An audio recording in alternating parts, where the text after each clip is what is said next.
electric vehicles today.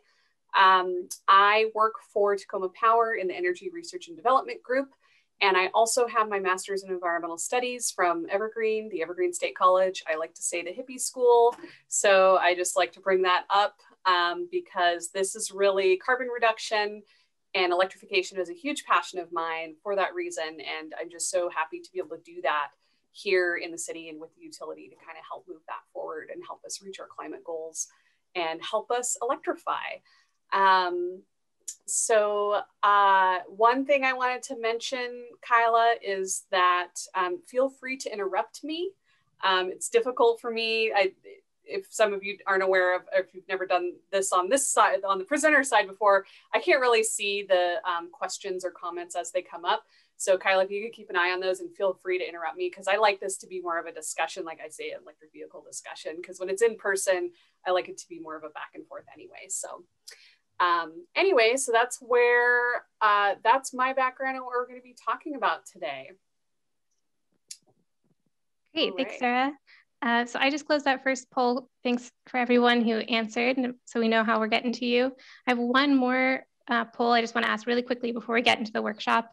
And this is for AmeriCorps, which Janda mentioned at the beginning. So as an AmeriCorps member, I'm conducting some outreach, and I need to know how well I'm doing as an environmental educator in creating these events.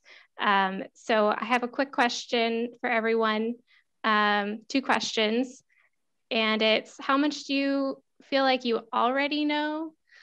Sorry, to share these results really quickly. Everyone heard about us through EnviroNews, which is great. All right, so how much do you feel like you already know about electric vehicles, and how feasible do you think it would be for you to own an electric vehicle in the next year? And I'm going to ask these questions again at the end of the webinar so we can get a sense of how much you're learning and how empowered you feel to make decisions at the end of the workshop.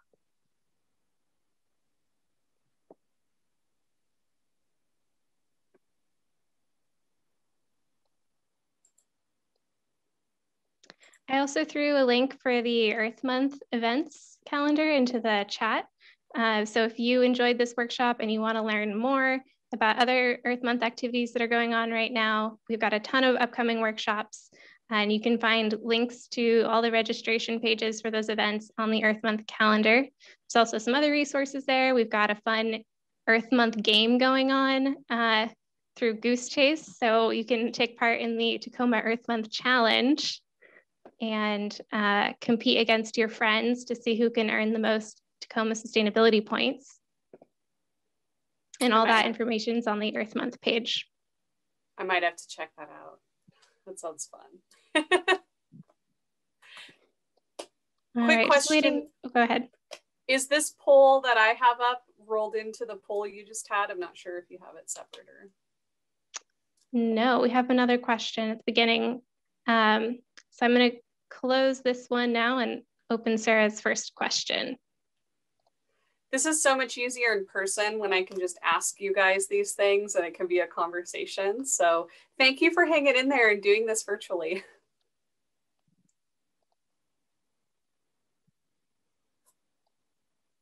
And so something I'll say about this question, where are you in your journey? This helps me too, because then I can see where the general audience is and kind of speak to your specific needs. So if most of you are experts, I can kind of cover different things than if most of you are just starting. So it kind of helps me. I want to make sure you have your questions answered. And also, as a bonus, if there's any like one particular thing you're really like, you're just dying to know and you really hope I cover, feel free to throw it in the chat now. And then we can make sure that gets covered.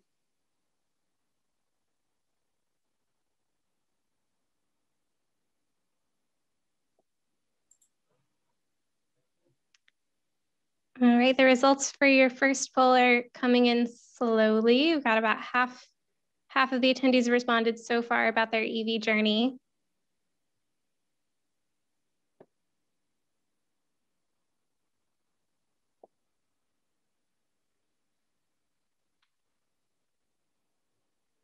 We'll do 10 more seconds, get your vote in on where you're at in your EV journey and what experience you have with electric vehicles. And I'll close this one. We should ask a question in that next time, Sarah, that includes EV bikes. I mean, it's not the same as a car, but it is EV. Mm-hmm. Very true, yeah. So it looks like we've got some folks who are interested in buying an electric vehicle in the next couple of years. Some have driven but don't own, and one person is already an electric vehicle owner. You know, it's funny, there's always at least one person that already owns an EV. So person that owns an EV, I'm curious, feel free to put this in here if you want, like, what brings you to an EV workshop when you, like, are you a new owner? I've always been curious when the people who own them. And I love, and I'll say too, I love when current EV owners attend these, because sometimes you'll answer the questions for me, for the other people. And it's so much more powerful when other EV driver, I'm an EV driver, so I can speak to it as well. But it's nice when we can all teach each other, right? We can all be part of the community together. All right. Before I dive in, is there anything in the chat I should address, Kyla? Nothing yet, okay. But feel free, everyone, to put things in the chat as they come up. All right. So I'm going to start in the way back. Something I like to mention. A lot of people think that EVs are new. They're a crazy new technology, and maybe they want to wait and see and they're not sure. Well, I'm here to tell you, EVs are not new. They have been around for over 100 years. And funny enough, some of the things that they were marketed for back then are still things we market today. So I love this one because we have the Baker Electric and they say it's silent. It's a silent car and you can't see the text. It's really tiny. I don't know, maybe you can see it. Maybe your eyes are better than mine. But I've done this so many times, I know what it says. It says eliminates chain and chain troubles. And so that's that maintenance piece I'll talk about later. But they have less moving parts than they did back then, and it's still true today. And Henry Ford saw this. He, in 1914, said he believed that the electric automobile would be the family carriage of the future. And that was in 1914. So, and, you know, I think Henry Ford knew a few things about cars and kind of where the future of cars were going. So why drive an EV? Well, there's no tailpipe emissions. That's usually the first thing that brings people in because they know they don't have any emissions. They're also, however, if you don't know this, they're less expensive to fuel. The electricity is cheaper. And they're cheaper to maintain because they have less moving parts. So no gas or oil changes. They do not have oil or transmission fluid. And then as a bonus, they're very zippy. They're very quick because you have 100% torque just right away. You don't have an engine that's, you know, a motor that's spinning up. It is instantly there for you. And it's super fun and it's quiet. It's super fun to hit that accelerator and just zip up the hills. And it makes a cool, like, I don't know, whooshing sound. I don't know how to describe it. It's fun. Fossil fuel transportation, I think we all know this. They do generate greenhouse gas emissions that exacerbate climate change. They're really inefficient and expensive to operate. A pretty small percentage of the energy stored in the gasoline actually ends up moving the car forward. It's like, I want to say it's like less than half. I don't remember the number off the top of my head right this second, but in most of that is because it's lost in heat energy. Because as a internal combustion engine works, it's creating mini explosions to push that piston down and up. And so those little explosions are just energy lost as heat. So yeah, the power that actually ends up moving the car is far less than what you put into it. Plus there's all that maintenance, the oil changes and everything else you have to do. There's runoff that goes into the waterways. So brake dust, transmission fluid, leaky oil, all that stuff. And here, I mean, we all live here in the Puget Sound. So I think runoff is even more important to a lot of us because we're worried about that getting into the sound. That's something we're always thinking about. And the fuel sources, this is something that I didn't think about really too much before I started doing this, but the fuel does present a national security issue. I mean, we import a lot of oil. The electricity, on the other hand, can't be imported, right? You have to generate the electricity pretty close to where it's being used. So that's, you know, maybe no surprise to you why Tacoma Power is talking to you about EVs today. We are the fuel source for electric vehicles, right? We have the electricity. So that's why we're here talking about it today, talking to you about EVs. And the carbon emissions, we'll dig into that a little bit. So this is from the city of Tacoma's most recent greenhouse gas emission inventory. Kyla should know this number. She's seen this. I think she helped with this. So 44% of our emissions here just in Tacoma is from transportation. Now that does include other sources besides just cars on the road. So to look at it another way, this is from Pierce County, so larger section, cross section of Washington. And it is from 2015, so be aware of that. But just on-road vehicles alone was 37%. So that's taking out ships and rail and, you know, anything else, any other, you know, planes, any other carbon emission, any other transportation we might have in Pierce County. This is simply just on-road vehicles. So I'll pause for a moment. Do we have any questions in the chat that have come up? We did have one question, just to make sure that we're going to get to rebates and federal incentives for EVs. I will talk about that a little bit, yes. Awesome. All right. So there are several different electric vehicle types. There are the full battery electric vehicles, or BEVs. There's plug-in hybrid electric vehicles, or PHEVs. So these are cars that they have a battery, but you actually do have a gas tank as well. So one thing to remember about these is now you have all the infrastructure of a gas car as well as electric. So you kind of lose that benefit of maintenance because now you still have both. The extended range, or ERV, the BMW makes one, that's an example. They do use gasoline, but it sort of works as like a generator that recharges the battery. So they call them extended range. Then there's the classic hybrid vehicles, like the Priuses that we've seen around for a long time. These do not plug in at all. So that's kind of the difference. So today we are just talking about pure battery electric. I'll mention too, I'll add a bonus here. Hydrogen powered cars are also technically electric because they're using a fuel cell. So they are electric as well, which is interesting. And their emissions are just water, and you can make hydrogen with electricity, so it can be completely clean as well. All right, cost. Oh, real quick, Sarah, what's the range on that extended range BMW?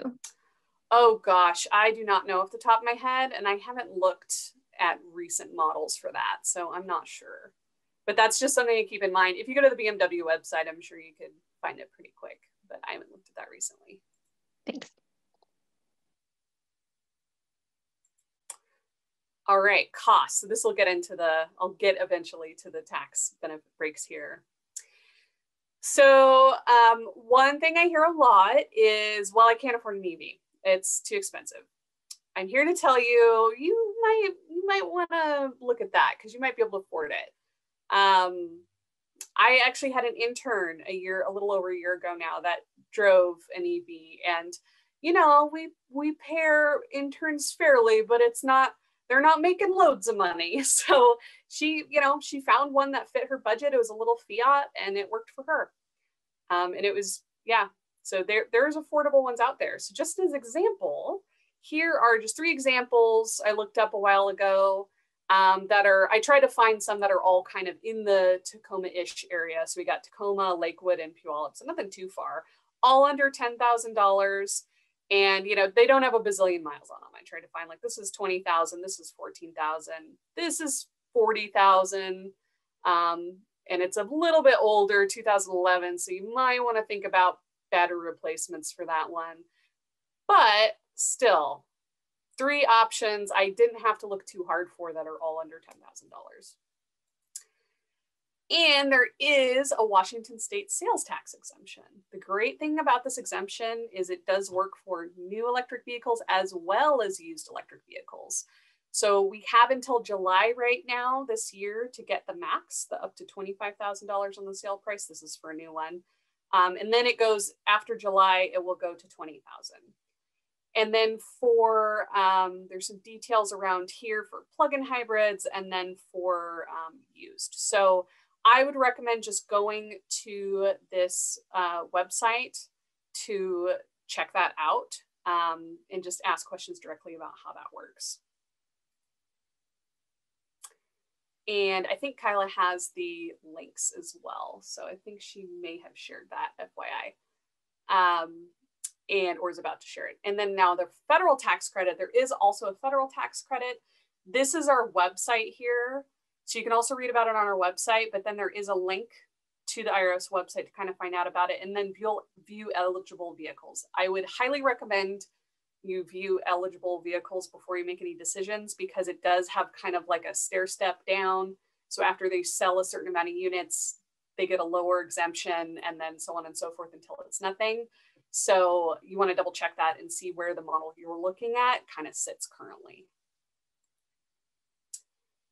Now, cost of fueling itself. This is our savings calculator. Our fuel savings calculator is just updated, so it has a new look. So Janda may recognize it looks a little different. And I think the link will be shared in the chat as well for you. This is super fun to play with. So check it out and start playing with it, because you can actually put in the car you drive now, the gas vehicle you drive now, the year and everything, the model, and then put in the Eevee you're looking at, and then put in how much you drive each day. So right here, we have an example of like 10 miles a day. That's close to what I drove back before we were working from home. I drove about 8 to 10 miles a day on average on weekdays. And I did actually have a Subaru, funny enough. I had a Subaru Impreza before I got my Eevee. And I believe this is an Outback. I had an Outback before that. And then this particular one is compared to the Bolt, the Chevy Bolt. So all-American car. And it shows here that, if you have a Subaru Outback, in this example, you're paying about, and drive 10 miles a day, you're paying about $39 a month in fuel, just in gasoline, or $469 a year. And the Bolt, by comparison, would be $6 a month and $83 a year. And that is actually pretty close to what my costs have been. I know I drive way more on the weekends than 10 miles, but mine has worked out to what, I guess when I was driving more, it worked out to about $10 to $12 a month. Which was pretty impressive. And that works out to about 3 cents a mile if you're charging with Tacoma Power. So 8 cents a mile, and then average kilowatt hours, or miles per kilowatt hours, I should say, with an Eevee comes out to just about 3 cents a mile. So if you want to do a super rough estimate, just think about what your commute is and multiply it by 3 cents. And that'll give you a rough idea. So if you're trying to figure out like how much will this increase my electric bill, there you go. Another way to think about that, this is a cool tool called eGallon. So if you just Google eGallon Department of Energy, you'll find this. I think I have a link at the end of the presentation. I can send it out. So it shows right now the Washington state average gasoline cost is about $3.13. And so that would be, if you're charging an electric car, that's the equivalent of 89 cents a gallon of gas. And I will just note real quick that this is based on Washington state average electricity prices, and Tacoma Power's rates are a little bit lower. I think the average is like 10 or 12 cents, and we charge 8 cents a kilowatt residential rate. So it would actually be a little bit lower for us. All right. Did we have any questions before I jump to the next section? Not yet, but I encourage people to put their questions in the chat or in the Q&A. All right. So the other cost savings besides fuel is maintenance. So as I said before, it's 1/10 of the moving parts of the gas vehicle. And so there's less stuff to break. So there's no oil changes.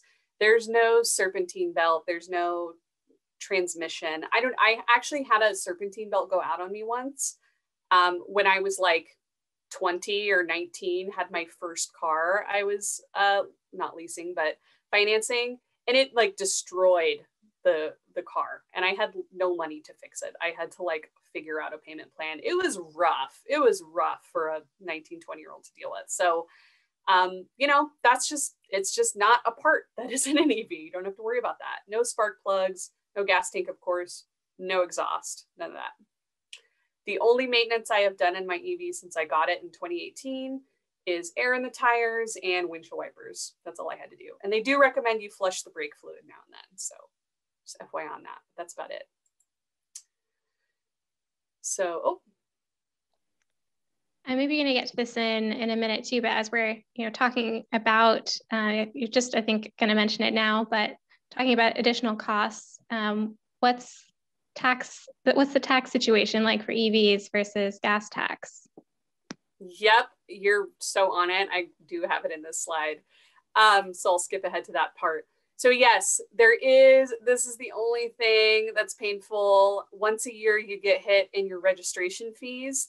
It's $225. So that's the road usage tax to offset the lost fuel taxes. And, you know, I don't know. I understand they need to collect some kind of tax revenue because it goes to our roads and transportation maintenance and all that good stuff. And, you know, having it added to gasoline is a super simple solution for the gas vehicle drivers because, you know, the more you drive, the more gas you use, and therefore the more tax you pay with that. So that totally makes sense. I don't know about this registration fee thing because it's the same for all of us. So I'm not sure what the solution is, but that is a fact that you have to be aware of. Yeah, and then, oops, went ahead. So thank you for that question, whoever asked that. So just to kind of recap, new EVs can sometimes be more expensive than gas cars, but I will say they are rapidly coming down to cost parity, especially the new EV. I don't know how many of you are following like the new EV trucks that are coming out. The proposed costs, I'm like, wait, you can buy a luxury truck for the same price. Like they are now about the same price, which is pretty exciting. So we're getting there. And there are, as I mentioned, the federal tax credit and the Washington state sales tax exemption available to you. So there's two ways you could save upfront on EVs. Federal, of course, is only for the new EV, but as I mentioned, the sales tax is for either. So that's good. Used EVs are available to bring down costs there. You save on maintenance costs, and the fuel is far less expensive as well. It looked like you had a question. Yeah, well, you mentioned briefly there that there's a lot of new EVs coming out on EV trucks. We had a question come in the chat about EV SUVs. So maybe we can talk a little bit about different EV models and sizes. So when I first started doing these presentations, I was pretty much literally able to tell you about every model out there because, you know, there was like 15. Now I can't keep up with how many models there are. It's like asking, tell me about every car on the market. So I have a slide later. I'll kind of show you, kind of get a taste of what's coming out. As far as SUVs go, the only one I've seen that is SUV-like is the Rivian. If you're familiar with that, they have a truck version and they have a SUV version. And it kind of looks like, I'm trying to remember, it's kind of boxy. It kind of reminds me of like, sort of like a Jeep Cherokee, but bigger. I don't know if that's a good descriptor, but there's that. There's also the Tesla Model X. That is, of course, a higher price point. Well, I don't know. Maybe they're about the same as Rivian. I have to look at that again. Trucks, I'm seeing tons of stuff. There's the Tesla Cybertruck. There's the Rivian. I think I just saw an announcement from Ford. I think Ford F-150 they're talking about. And I've seen, anyways, I think I've seen like pretty much every major truck maker come out with that. And I think it's just that demand in the US, right? Like there's lots of truck people and they need their, like my partner, for example, he needs towing capacity. Like he absolutely has to have towing capacity. So I have the EV, we can drive around town, but he has to keep his truck for the towing capacity and like go into the hardware store and load. And like, we can't get rid of it. Like he needs it, he has to have it. And so until there's a good EV truck on the market and they're just starting to come out, we kind of have to keep that gas truck. So they're coming though. We're watching them very closely. As far as like small and mid-side, there's loads. I do have a link. Oh, I will mention later on, I have a slide. Oops, did I stop sharing? Did I press a button? We're seeing your desktop right now. Oh, how embarrassing. It's so messy. Well, I think it must be your clean desktop because there was almost nothing on it. Oh. Okay. And now are you seeing your presentation, your presenter mode? Oh, I'm seeing, oh man. See, this is the fun part about doing things virtually is you get to see like, it's like Wizard of Oz and seeing behind the curtain. I'm like, don't look behind the curtain. Let's see here.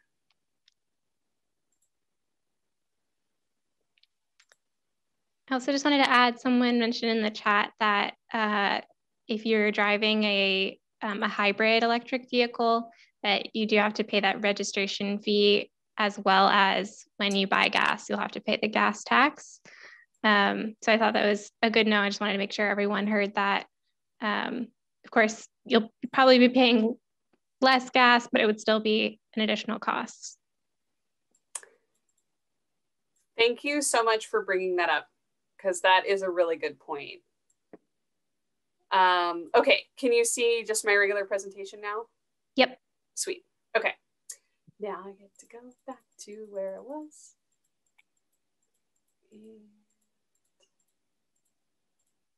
Okay. Savings, all this good stuff. Okay. Oh, so I was going to say my second to last slide in this presentation, I have just a whole bunch of resources, and one of them is an Eevee buyer's guide that was put together by Fourth Mobility. They're a nonprofit out of Oregon. It is for 2019, maybe it was 2020. It's not current, and I talked to them to see if they're going to make a new one, but with COVID and everything, I'm not sure that they're going to have an updated one. But it's really great because it shows you all the models that are out there and coming, and it just gives you like a quick summary, like quick facts about them, like what their range is and all that good stuff. And then you get exterior into your picture. So, and it's a digital guide. So that's a really good place to start. All right, so EV charging. That's the other thing. How are you going to fuel these things? Well, you're going to fuel them with Tacoma Power, hopefully. So you may have heard of this concept of level 1, 2, and 3 charging, or Dcfc charging. I'll kind of explain that real quick. So level 1 charging is literally just a regular outlet. Any outlet in your house, the 120 volt. You can plug in your Eevee with that. And I believe every Eevee should come with at least a cord that can plug in level 1. So my car, when I first got it, I rented. And so I did not own a home. I had to plug into a regular outlet, and it actually worked for me. Like I couldn't totally charge in one night. I'd have to like plan it out and like plug in Thursday night and Friday night, so be ready for the weekend. But it totally worked for me for like a year and a half. Level 2 charging is the next step up. That's 240 volts. So this is the same amount of power as a dryer or a stove. And it's literally the same plug too. So it's usually the 4-prong. They do sell chargers with the 3-prong as well. My car came with that charger. I just couldn't use the adapter that had the 4-prong because I didn't have the plug in my garage. But there you go. It's just one of those outlets. So recently when I just got my first house last year, I had to do electrical work anyway. So I was like, hey, while you're at it, can you just add a 240 volt plug? And they're like, sure. And, you know, told them it's a NEMA 1450 is what it's called if you want to get really technical. So it's no big deal. So you don't have to hardwire these chargers in. I think a lot of people have that concept and think it's like this big to-do and they've got to get a special installer. Nope, just need a regular electrician to install a plug. That's all you need. You can hardwire them in if you want.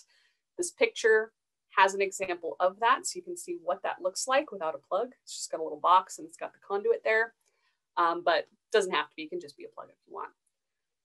And level 3, or DCFC charging is 480 volts, so double what you get with the level 2. And it can charge your car 80% in 30 minutes. And this is not available in your home. It's too much power. So this is commercial, public setting only. So these are the fast chargers that you usually see along major highways. And there's actually I'll show you later, the West Coast Electric Highway, they're working on it. So the plugs themselves for the cars. So this first one, J1772 is what it's called. Sorry, it does not have a better name. That is the name. So it is a J1772. This is the North American standard for level 2 and 1 charging. So any EV will be able to use this plug, with a caveat of Teslas need an adapter. So the Tesla plug looks like this down here. Not sure if you can actually see my cursor. This one at the bottom is what a Tesla plug looks like, but they all come with an adapter to use this top one, the J1772.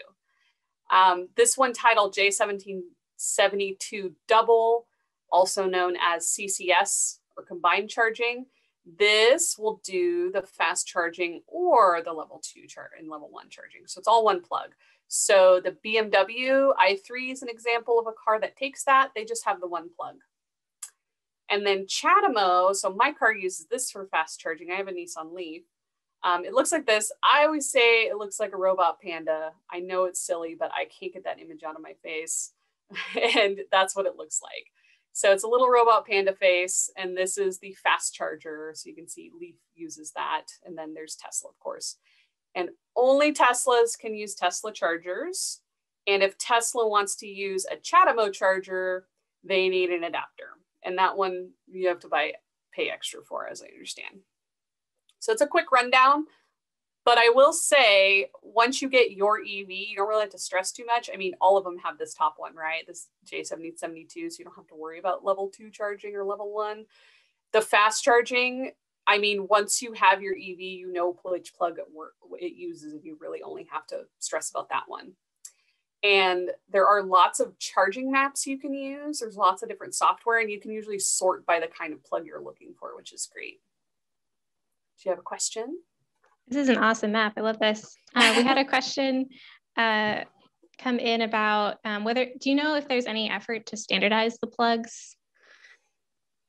I don't know. I kind of feel like right now it's like the DVD versus Blu-ray or VHS versus Betamax. It's like, I don't know how it's going to end up going. I feel like the market's just going to end up deciding, and that's going to end up where we're going to be.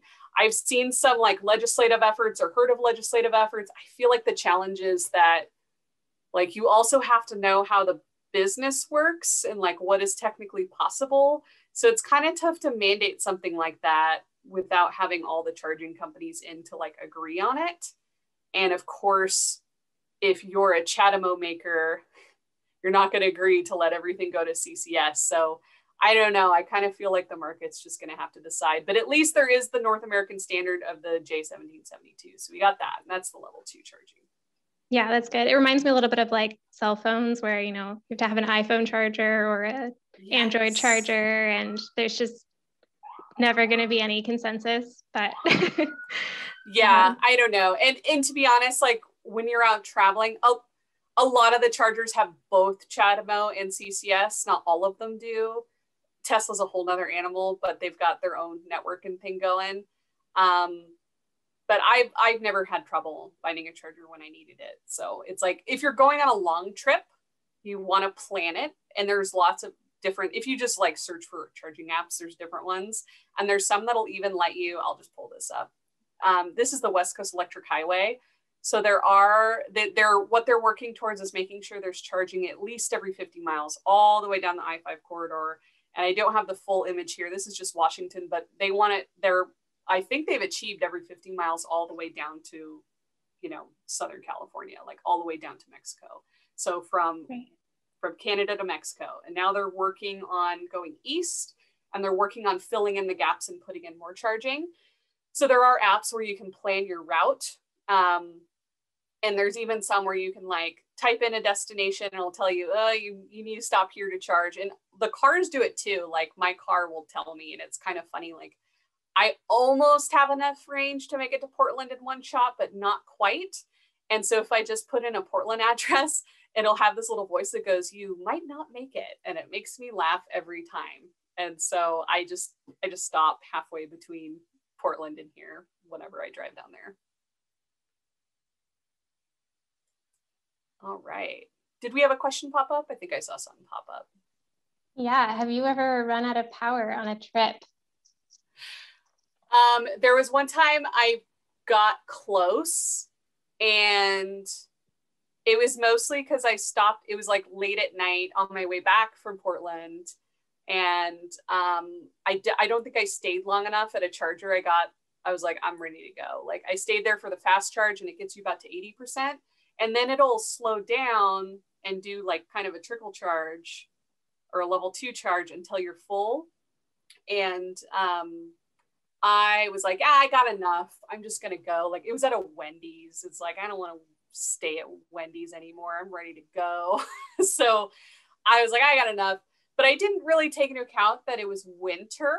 So that was something I was going to mention later. So winter, cold is a little bit harder on your battery. For one, you're running heat. You're cold, so you're running heat. You're using more energy. The battery just doesn't work quite as efficiently because it's working harder, right? In general, when it's cold. And I was going up a lot of hills. And so, I mean, that uses more gas too when you're in a gas car. So there's just like I like got impatient and I didn't take into account everything. And I was getting close. I was getting nervous. Like, usually I charge when I'm just under 20%. I like got down to 10, 9. I was watching it real close. And I think I got to my neighborhood and I was at like 2%. And I was just like, oh my gosh. And I got to at one point it got to, I think it just stopped showing me the range. It just stopped. It was like, we're not even going to tell you. We're not going to let you push it. Because there's always those people that try to run their gas tank to like E. And they're like, oh, you know, those people that are like, oh, I know I can go, 15 miles after it hits E. I got this much time. And I feel like the EV makers they've thought about those people and they've built that in. So they just stop telling you what the range is at a certain point. But they all kind of build in, I was going to talk about this with batteries a little bit. They all kind of build in this like cushion, because it's not super good for a lithium ion battery to be very discharged or overcharged. So they actually don't tell you, like the software kind of puts parameters on it. So when you're at 10%, you're not really at 10%. You have a little bit more wiggle room. So when you're at 0, they go into like what's called turtle mode. So it's just like super power saving mode, and it still goes and you can limp along and like get to the next charger. So yeah, I've never completely run out, but I scared myself by trying to push, and that was my own fault. Like, I knew I should have stopped somewhere or waited longer, but I didn't. But it gave me a good experience because now I can tell all of you. I did it for you. We'll say that. Yeah, I guess, I mean, based off that too, like, what do you do if you do run out? Well, gosh, it would be tough to completely run out unless you're willfully ignoring the car. So it gives you tons and tons of warnings. So you should know well ahead of time. Besides just watching the percentage, it starts giving you warnings until, like I said, it like stops even showing you. It's like, nope, you got to pull over and charge right now.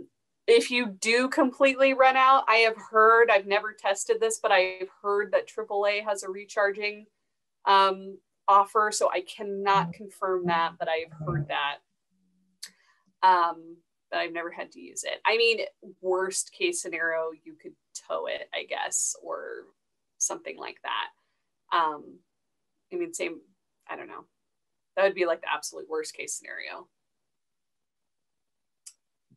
All right. Were there any more questions before we jump into this poll? No, I'm going to go ahead and launch this poll now so we can get a sense of how far everyone drives. This will help with my next conversation about range. So be honest. How much do you drive in a typical car trip?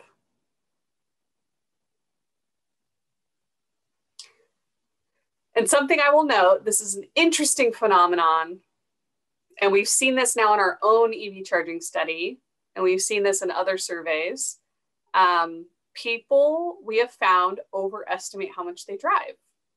And Washington State in general, so if you actually go to like studies that track the car itself, so you know exactly how much it's going, it like is much lower, much lower than the driver thinks they're driving. And I think it might be because we often equate driving with how much time we're in the car.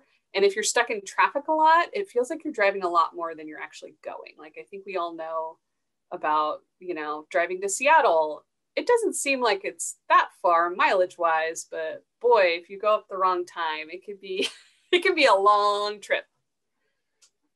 Yeah. Got one more, waiting on one more response to come in on this poll question about how far typically drive. Give it 10 more seconds.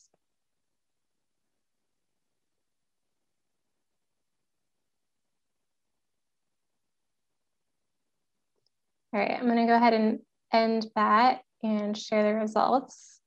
But yeah, pretty long trips, I would say. You know, I know I typically run my errands within a 5-mile radius, but yeah, definitely, you know, going up to Seattle probably changes that average. This is I'll say too, this is a longer commuting group. Typically when we do these, I think the majority is usually 11 to 15, and then we have a lot of 6 to 10 and a lot of 5 or less. And then you always have some long truck drivers and 30 miles or more. So it's interesting. You're more of a commuter group. But guess what? There's EVs to meet your needs. There's lots of more and more all the time too. So this is just 3 examples of, you know, some of the big top ones that top names people know about. So Chevy Bolt, the 2021 Chevy Bolt, 259-mile range.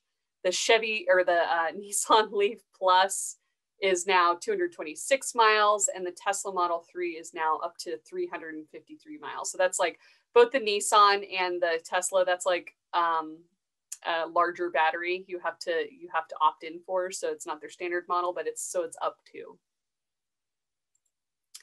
And, you know, here's a quick cross section of, and this isn't up to date for 2021. I'm still trying to find data for that because there's so many models now. I'm trying to figure out how to encapsulate it all.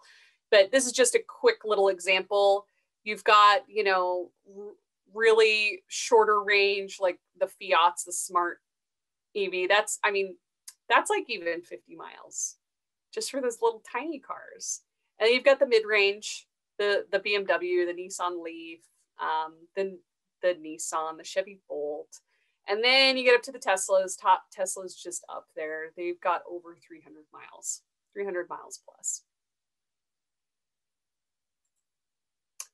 And this is kind of what I was talking about earlier.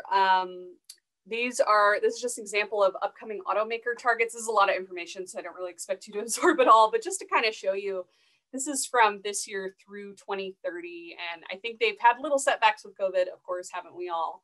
But just to kind of see some of these names. So we've got BMW, Mazda, Fiat, Renault, Honda, Ford, VW, GM. I mean, they have increasing market share targets and model targets. So there's, you have like Toyota, they want to have 5.5 million total EV sales by 2025. So they're adding models, they're setting sales targets and market share, they're working on it. So you're going to keep seeing more and more models coming out. So keep an eye on new models and, you know, get excited. There's lots of exciting stuff coming. All right, batteries. So batteries and ranges. I did start talking about this a little bit already. So as I mentioned, climate can affect EVs, so extremes, so super hot or super cold. So Washington is actually a really great place for EVs because we have a very mild climate. So we don't have extremely crazy cold winters. We don't have super crazy hot summers. So our batteries aren't exposed to as extreme temperatures as other parts of the country. And something we've found is that there is very little battery capacity lost over the first few years. At first, there's very little, and then it starts averaging at about a 2% loss per year overall. So keep that in mind. Something I'll mention too is that new EVs, the technology is getting better and better. So They saw EVs lasting about 8 to 10 years ago, but the new ones coming out, they know they're going to last longer than that, but they can't really say how much longer, but they're getting better. They're improving it all the time. Fast charging is another thing that can be a little hard on batteries because it does heat up the battery. So again, heat. And then charging the battery when it's totally cold adds stress as well. So if your car is sitting all night and then you plug it in, that might be a little bit hard on it. So keep that in mind. And then letting the battery get very low, I mentioned that. But those manufacturers can also be hard. And quick pro tip, this is true for your other electronics as well. So your cell phones, your laptops, use the same advice because it's also a lithium-ion battery. So same thing. If it gets very low, or if you always charge it to 100%, or, you know, I charge my Eevee to 100% though, right? I want the max range. But if you always like trickle charge it, like I'm at 50%, I'm going to top it off. That's not good for the battery either because you're not exercising the battery. You're not using all those cells. The battery cells are kind of like a muscle. So you want to get that charge and discharge. So, you know, best practice, plug in when you get under, you know, maybe 10 or 20% and charge up to, a lot of people say charge up to 80%, but I feel like that doesn't work for my life. So I will charge up to 100%. So just letting you know, but they, as I mentioned before, manufacturers have set those upper and lower limits. So you're not really at 100 or at 0 when it says you are. They've kind of built in some cushion. All right, environmental impact. So we already know there's no emissions with EVs, but what about the electricity? And what about the batteries?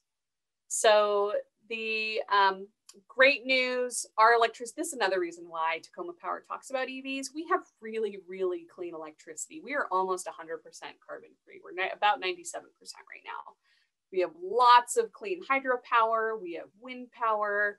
So it's really clean electricity. So the electricity you're using to charge your EV, since it's clean, you're having an even greater impact on carbon reduction when you drive an EV. And then the battery. So the battery, of course, you know, has some impacts, but they can be recycled at the end of their life. And really, manufacturers want to recycle them because there's valuable materials in there. So you can recycle them. I think the industry still has some work to do to make them easier to recycle, but it is doable. And alternatively, there's a bunch of pilots popping up about using them for storage. So when we say a battery has, you know, 8 to 10 years of life, or, you know, it's time to replace, it doesn't mean that the battery is totally dead. It means that it can't release enough power to make the car go, but it can still just sit there and hold energy. So they can use it for another, you know, 10 years, just storing energy like that. So, I mean, you can use them to store energy and then recycle them. So they have a long, you know, at that point, you're looking at like, you know, up to 20 years maybe of battery use before they can be recycled. So you can definitely get some good use out of these. So next steps, research. Definitely do your research. There are so many EV models out there now. Like I said before, I used to be able to tell everyone like just about every model out there, and I can't anymore. There's just so many. And I'm even struggling to keep up with all the new models. Like I hear about the new one, but I can't get all the details. So there's a lot of great stuff coming out. Our website is a great place to start at mytpu.org/EVs. Got a little summary video up here. I'm actually kind of just summarizing stuff I talk about today. So you probably got more just attending the whole session, but we've got the calculators, the tax credits, all kinds of good information here. And I have some resources at the end as well. So last question, what programs could Tacoma Power offer to help you get an EV? So what can we do for you? Besides giving workshops, what else could we do for you? Oh, looks like we're on topics rather than what programs could we offer.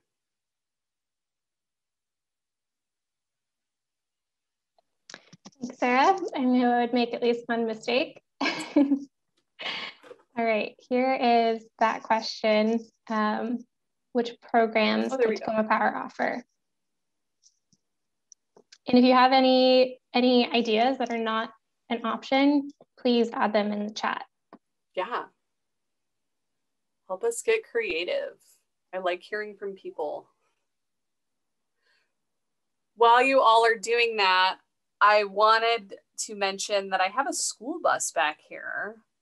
Does anyone know what's special about the school bus? Probably not too hard to guess considering the content of this presentation, but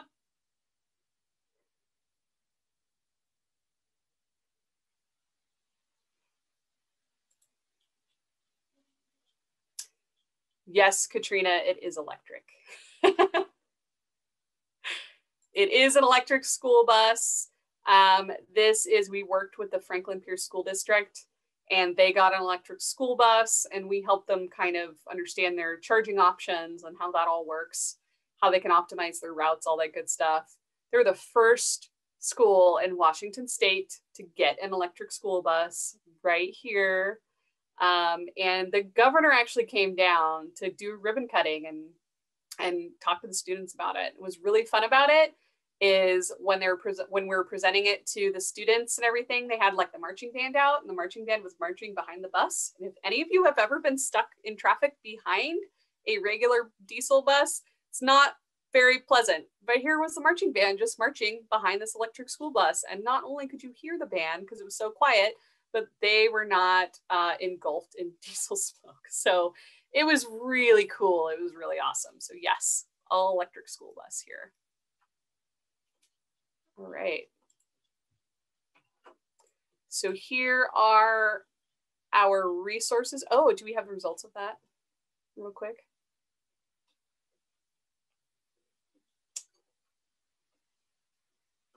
Okay, yeah. These are all great ideas. I will tell my group that you guys told me we need to do these things. Yeah, we had a couple of other things come in the chat yeah. as well. Question about if Tacoma Power is planning to offer rebates for EV chargers or EVs.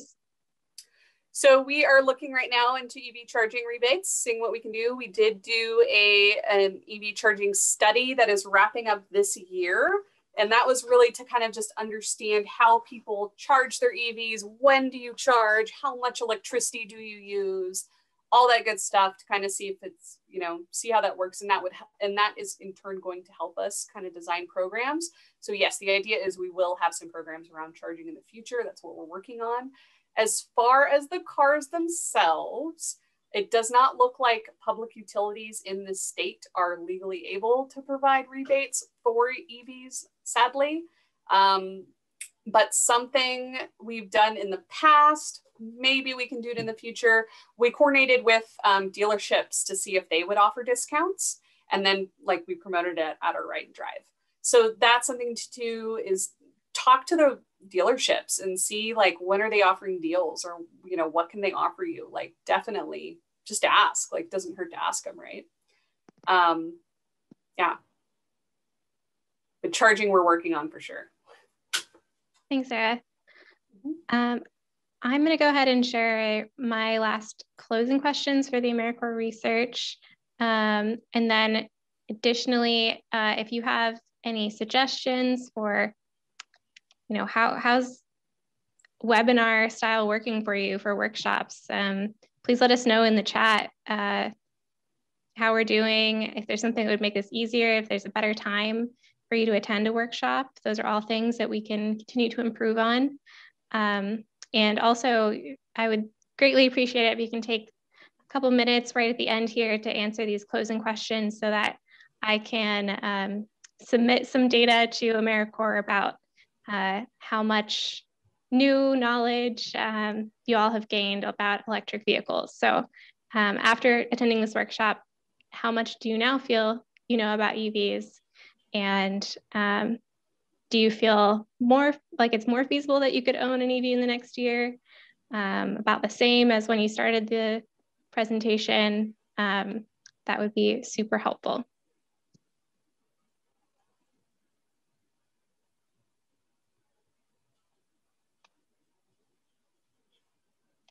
And Sarah, we do have one last question that came in. Oh, yeah. Do you know if the school district named their electric bus Oh, I don't know. That's a good idea, though.